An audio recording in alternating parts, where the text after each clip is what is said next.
It's Sunday, June 30th, 2019. This is the Pro and Con Show, and I am your host, Michael James Ott. Welcome to the show.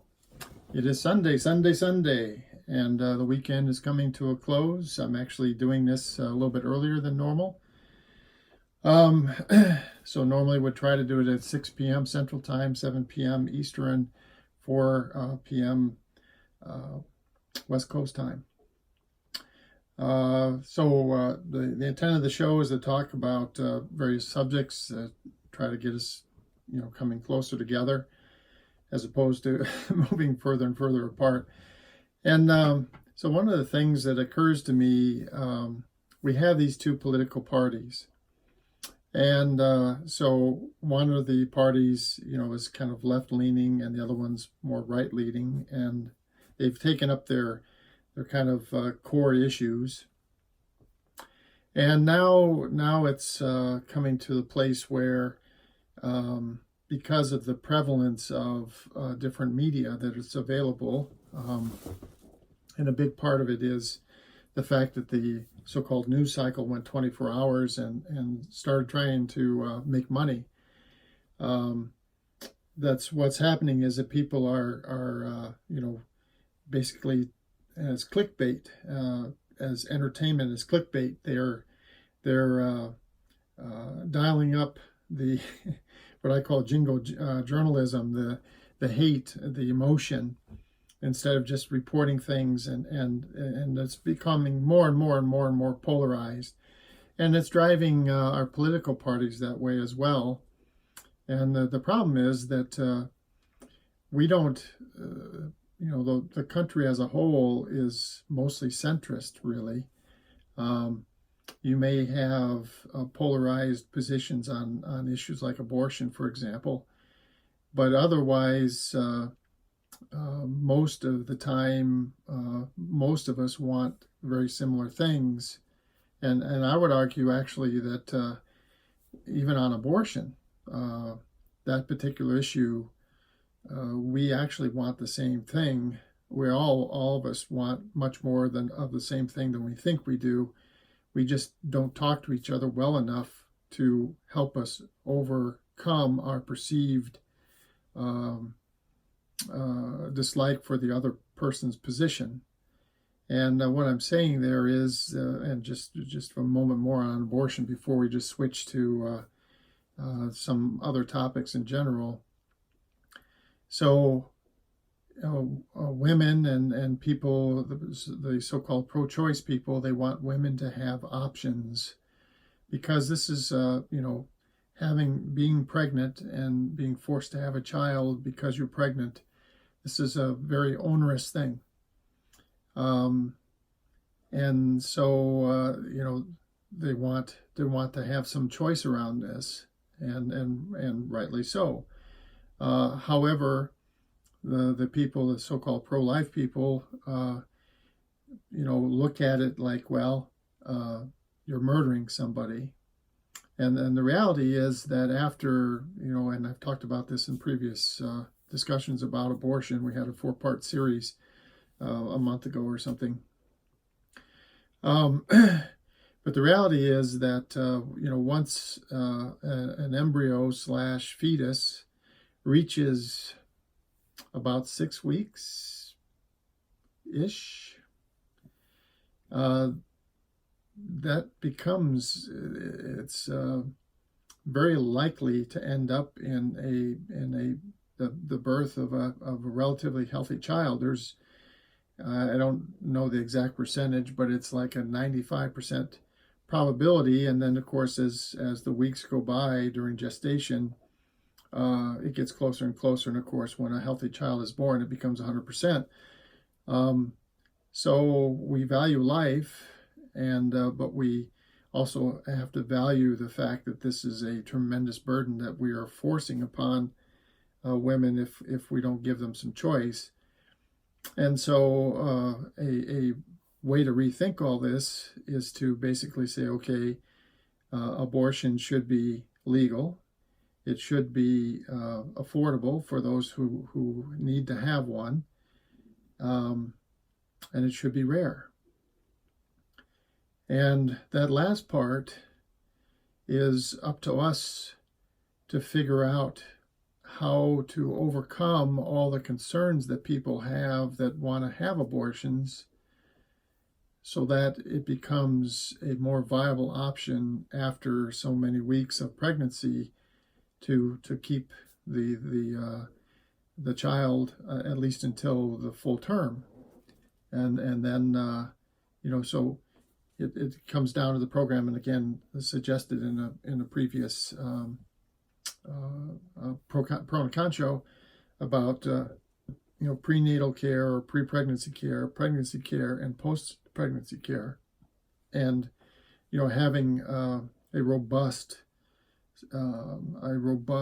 support under those phases, which would include, of course, in pre-pregnancy a huge emphasis on birth control and birth control options and pregnancy detection kinds of things up front, and education, and then the pregnancy and also health education, that kind of would be part of it, and then pregnancy, which would be support for health and education, and then post-pregnancy would be for the mental health of the woman that's had the child, and also a robust system for providing support for the child if the mother decided that she didn't want to have the child. So you end up making the pregnancy decision and the decision around whether you're going to carry the child or not as a woman. It becomes more of a 9-month thing instead of potentially forever. Anyway, so let's go to, so this leads me to want to talk a little bit about, being president of the United States. We need to do something different. Again, the two-party system is failing us. We all got to be more participatory. So I'm going to show you a slide here. I'm going to hold it up for a second so you guys can freeze frame it if you want to read it. But the President of the United States, the next one, hopefully will do things like replace anxiety with anticipation, replace frustration with fulfillment, replace hate with heroism and apathy with action. It's time to move forward from hope and dreams to a new reality of strategies and planning for achieving a new vision of government that is for the people. Okay, so again, you can freeze that and read it, and then listen to the rest of the program. If I were president, if by some act of kismet or whatever, act of fate, I would become president, I have a short list of priorities here, and I'm just going to talk through them. So number one is the cabinet and staff for the president would reflect the diversity of the U.S. population, and it would very closely reflect that. In other words, there would for sure be at least half of my staff and cabinet would be women. And whatever percentages are appropriate for being of Hispanic descent, European descent, African American descent, and so on, Native American. These will all be all part of the cabinet in proportion, or at least in proportion to the current U.S. population. Now, why is that? Well, because the fact is, the reality is that racism and bias in our society, bias based on race, based on sexual orientation, and so on, is a very real element. It's been a very real element for hundreds of years. I would profess to say that I believe it has gotten at least incrementally better, but it still very much exists, and certainly for people like myself, or at least my age, and of different ethnic backgrounds, they certainly lived and experienced things very much different than I did. And that input into our government the government of the people, by the people, therefore, and then, and only then for the people, well, we need that critical experience to help us move forward in a positive way. The president would use the office to encourage greater citizen participation. This is where you replace apathy with action, if you remember. Now, a lot of the gridlock that we have is we send these guys to Washington, D.C., and then, then we sit around our coffee tables and we drink a cup of coffee and we complain about them. Well, that's not good enough. If you want to do something, you've got to get involved. We're going to have to get very much more involved to show that the people that supposedly represent us, that they need to represent us, and we're basically gotten lazy. I certainly am guilty of that, by the way. Guilty. But going forward, if you really want to make a change, then we all get very proactive about trying to influence the representatives in our government. So citizen participation, and then redefining success. If you really want to attack the issues that we have with the loss of purchasing power and wealth of the middle class, basically the shrinking of the middle class, the issues that we have with homeless people and poor people and so on, it's all about our definition of success. As a species and as a citizenry in the United States of America, our definition of success is wrong. It's wrong. We define it as the accumulation of wealth, influence, and power, and it causes all of the hate and discontent and illness in our society. All of it is directly addressable. If you ask yourself, you look at anything that we don't like, whether it's racism or the disparity in wealth between the rich and the poor, and on and on and on. You list thing after thing after thing after thing, and then you start asking why. Well, and then if you do what in engineering we call the 5 whys, you start with, well, why is this true? And then well, why is that true? Why is that true? Why is that true? And ultimately, every single time, you will step back to see that our definition of success, your definition, my definition up until now, everyone's definition has been wrong. We need to replace it with a definition that talks about defining success in terms of service to the planet and the people on it.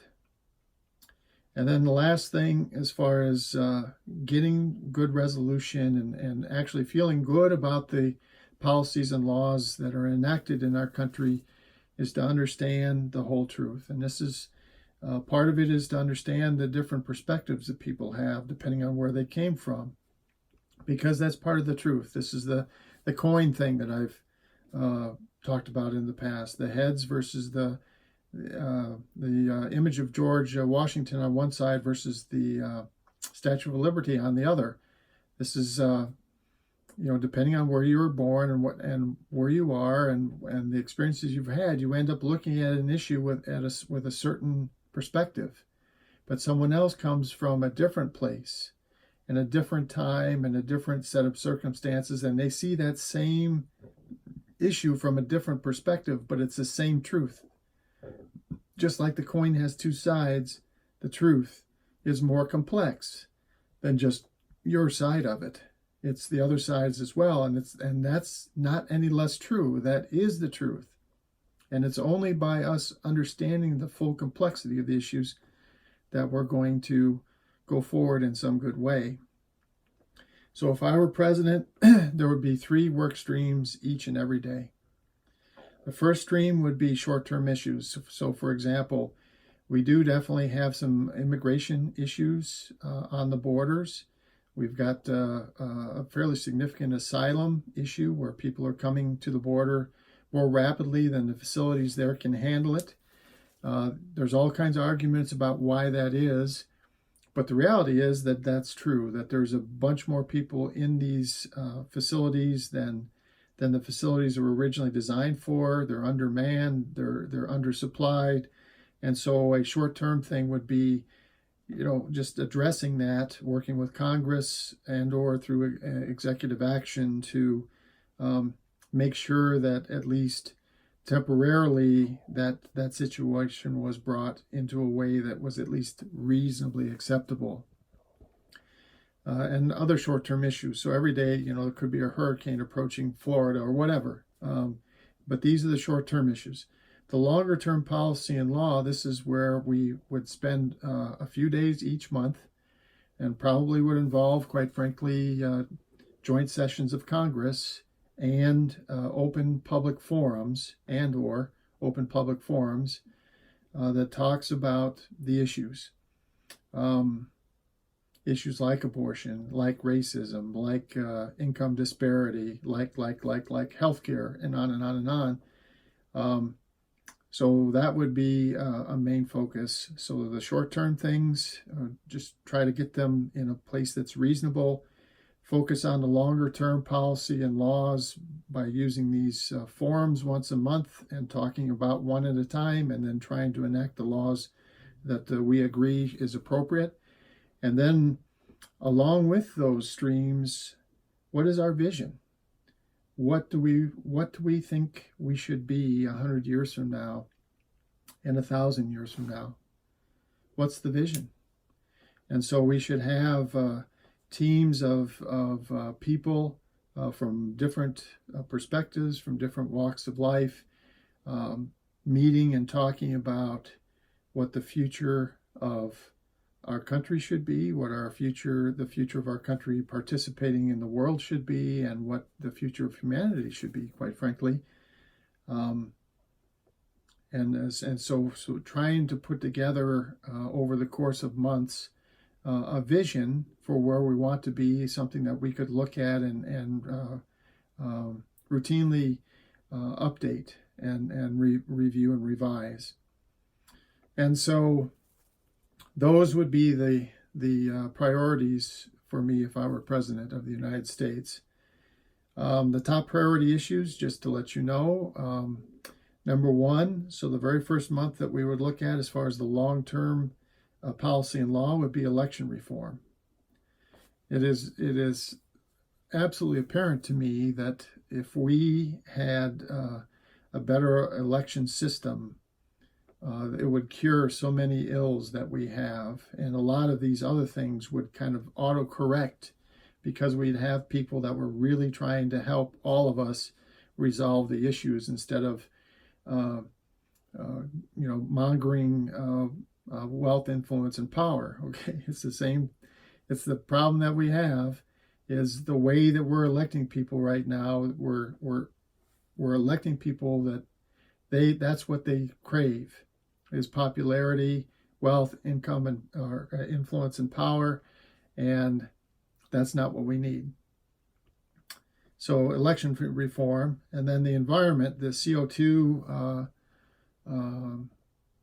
concentration has doubled, and we need to reduce it. Now the problem with like converting to other energy types like wind and so on, well, that's positive, but the problem is that right now we're at like 1% of alternate energy, and we've got 99% that are somehow associated with fossil fuels, which in turn generate CO2. And there's not going to be any quick way of just quickly switching all that over. So what we need to do is there are methods for pulling the CO2 out of the atmosphere, and I call it CO2 recycling. You can actually form it back into a fossil fuel, and we should put up some extraction plants basically that repolymerize this into things that can be used for other purposes and get the CO2 out of the atmosphere as quickly as possible. We won't, like I say, converting the energy sources and stuff, it's just going to take too long. We're going to have to, and unfortunately, this is going to be maybe some wasted money in the long term, because hopefully eventually we'll get away from fossil fuels, and the CO2 extraction factories, if you will, won't be necessary 20 years from now or 30 years from now, but for now they are. And so number 3 on the list would be abortion, an abortion amendment. We need to get this resolved, and instead of having the parties fight over this and try to appoint Supreme Court justices to litigate this, we need to sit down. America needs to sit down and talk about abortion.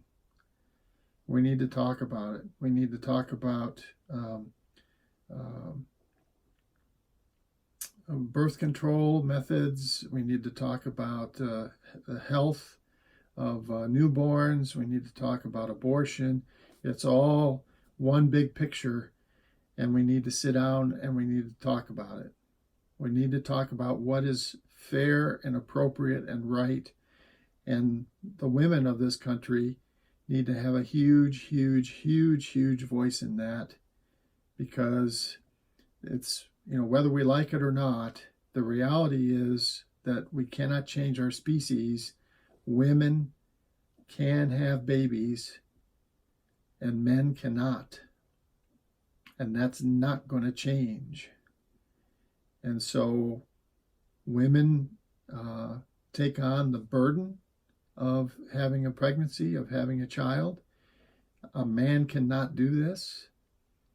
And so, we need to very, very strongly listen to what women have to say about this. And they, it's of the people, by the people, for the people, or the only people that can have children are women. So they need to decide this. And as president, I would help them facilitate that discussion. Be very happy to participate in facilitating the discussion. But women really need to decide this. And again, it's in my view, it needs to be a very overarching, holistic review. And then the fourth, because we've had so many issues recently with immigration, and Mr. Trump really has, and his administration has kind of forced this to be an issue by some of their policies. They've actually are encouraging, it would appear, the economic and civil unrest that's causing people to want to have asylum in our country. So immigration would have to be another big part of it. So I'm just going to hold up these priorities so you can read them. You can freeze frame this and read them at your leisure. Okay, well, again, this has been the Pro and Con Show. I'm Michael James Ott. This is Sunday, June 30th. Amazingly, the first half of the year of 2019 is already gone. Wow, really fast. I hope each and every one of you, wherever you are, has a great, great, great evening. And until we speak again, bye for now.